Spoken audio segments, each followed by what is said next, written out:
Welcome back. Warangal airport కు భూసేకరణ అందరినీ ఒప్పించి చేస్తున్నామన్నారు. గిరిజనుల గురించి మాట్లాడే అర్హత బీఆర్ఎస్ కు లేదని అంటున్నారు. కపట నాటకాలతో ప్రభుత్వాన్ని బద్నాం చేస్తున్నారు. అలాగే కేటీఆర్ చేసిన తప్పులు బయటకు వస్తున్నాయనే జైలుకు పోతా అంటున్నారు అని కాంగ్రెస్ నేతలు ఆరోపిస్తున్నారు. ఇక విద్యార్థులు చనిపోయినప్పుడు పట్టించుకున్నారా అని కొండా సురేఖ వ్యాఖ్యానించారు. సంక్షేమ హాస్టల్స్ ను గత ప్రభుత్వం పట్టించుకోలేదని కొండా సురేఖ ఆరోపించారు. ఫుడ్ పాయిజన్ ఘటనల వెనుక కుట్ర ఉందని మంత్రి కొండా సురేఖ ఆరోపిస్తున్నారు. ఇదే అంశానికి సంబంధించిన పూర్తి వివరాలను మా స్పెషల్ కరెస్పాండెంట్ శ్రీనివాస్ లైవ్ లో అందిస్తారు. శ్రీనివాస్, చెప్పండి. కొండా సురేఖ కొన్ని కీలక వ్యాఖ్యలు చేశారు. విద్యార్థులు చనిపోయినప్పుడు పట్టించుకున్నారా, కేటీఆర్ చేసిన తప్పులు బయటకు వస్తాయనే జైలుకు పోతా అని అంటున్నారని చెప్పి మంత్రి వ్యాఖ్యానించడం జరిగింది. సో డీటెయిల్స్ ఏంటి? భువన, ఇక మంత్రి కొండా సురేఖ మరొకసారి సంచలనమైన కామెంట్ చేశారని చెప్పుకోవచ్చు. నిన్న మంత్రి సీతక్క ఇదే అంశంలో ఏదైతే గురుకులంలో ఫుడ్ పాయిజన్ అయి ఒక విద్యార్థిని మృతి చెందడం పట్ల మరి దీని వెనుక బీఆర్ఎస్ సంబంధించిన నేతల హస్తం ఉంది, అలాగే కొంతమంది అధికారుల పాత్ర కూడా ఉంది. సో వాటన్నిటిని కూడా వెలికి తీస్తాము. సో బాధ్యులైన అధికారుల ఉద్యోగాల నుంచి కూడా సర్వీస్ నుంచి కూడా రిమూవ్ చేస్తామని చెప్పిన మరి నిన్న మంత్రి సీతక్క చెప్పడం జరిగింది. ఈరోజు మరొక మహిళా మంత్రి అంటే కొండా సురేఖ కూడా ఈరోజు సచివాలయంలో మీడియాతో మాట్లాడుతూ కూడా ఇదే అంశాన్ని మరొకసారి కూడా నొక్కి వ్యాఖ్యానించారు.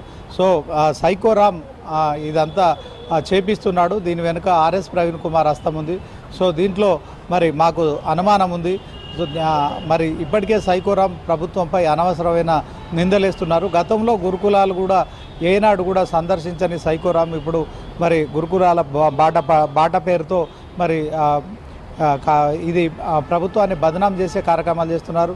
10 సంవత్సరాల్లో కూడా మరి ఏ గురుకులానికి కూడా ఆయన వెళ్ళి చూడలేదు. ఎట్ ద సేమ్ టైం మరి గత ప్రభుత్వ హయాంలో మరి అనేక సంఘటనలు కూడా జరిగాయి. సో అప్పుడు వారు పట్టించుకోలేదు, కానీ ఇప్పుడు రాజకీయంగా లబ్ధి పొందడానికే ఇలాంటి కామెంట్ చేస్తున్నారని మరి కొండా సురేఖ చేసిన సంచలన కామెంట్స్ అయితే ఇప్పుడు మరి ఆ బీఆర్ఎస్కు సంబంధించిన ఈ అంశంలో నేతలు ఏం మాట్లాడతారనే అంశంలో మాత్రం వేచి చూడాల్సి ఉంది.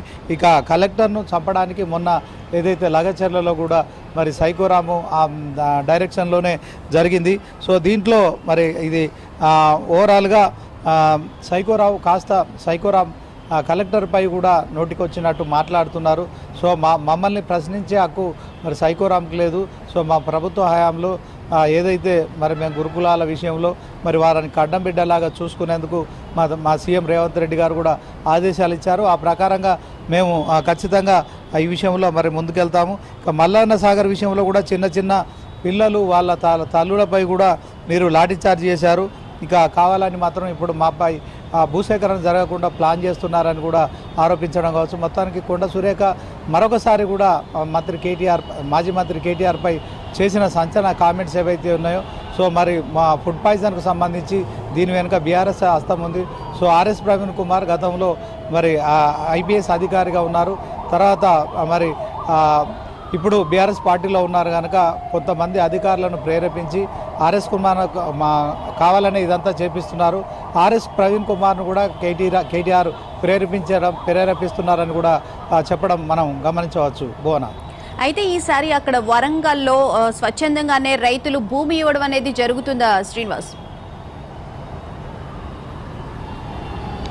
ఖచ్చితంగా రాష్ట్ర వ్యాప్తంగా మరి ప్రభుత్వం ఒకవైపు ఇండస్ట్రీస్ కారిడార్స్ అని ఫార్మాసిటీస్ కావచ్చు, తర్వాత మరి నిర్మల్ జిల్లా దిలావర్పూర్లో మరి ఇథెనాల్ ఫ్యాక్టరీ కోసం కావచ్చు, ఈ రైతుల భూముల సేకరణ విషయంలో కొంత ఇబ్బందులు తలెత్తుతున్నాయి. సో రైతులు మరి భూముల విషయంలో ఫ్యాక్టరీల విషయంలో కావచ్చు సో కొంత వ్యతిరేకిస్తున్నారు. ఇదంతా మరి వరంగల్కు సంబంధించిన అంశంలో మరి అక్కడ విమానాశ్రయం ఏర్పాటు చేస్తున్నారు. దాంట్లో ఖచ్చితంగా రైతుల దగ్గర నుంచి మేము బీఆర్ఎస్ పార్టీ లాక్కున్నట్టు బలవంతంగా లాక్కోవట్లేదు, రాత్రి లాఠీచార్జ్ చేసి మేము ఆ భూములు గుంజుకోవట్లేదు. సో వాళ్ళందరినీ కూడా సమన్వయపరిచి సమాధానం పరిచి వారికి మరి భూసేకరణ విషయంలో తగిన నష్టపరిహారం ఇచ్చి ఈ విమానాశ్రయం కోసం అయితే భూములు సేకరిస్తున్నాం తప్ప గతంలో బీఆర్ఎస్ ప్రభుత్వం చేసిన విధంగా మేము చేయట్లేదు. సో దీంట్లో ఖచ్చితంగా రైతులు కావచ్చు, తర్వాత ఎవరైనా కానీ మరి వారి భూములను వాళ్ళను సమాధానపరిచి మాత్రమే తీసుకుంటున్నాం తప్ప బలవంతంగా తీసుకోవట్లేదని కూడా చెప్పడం చూడొచ్చు. బోనా. Right, thank you Srinivas.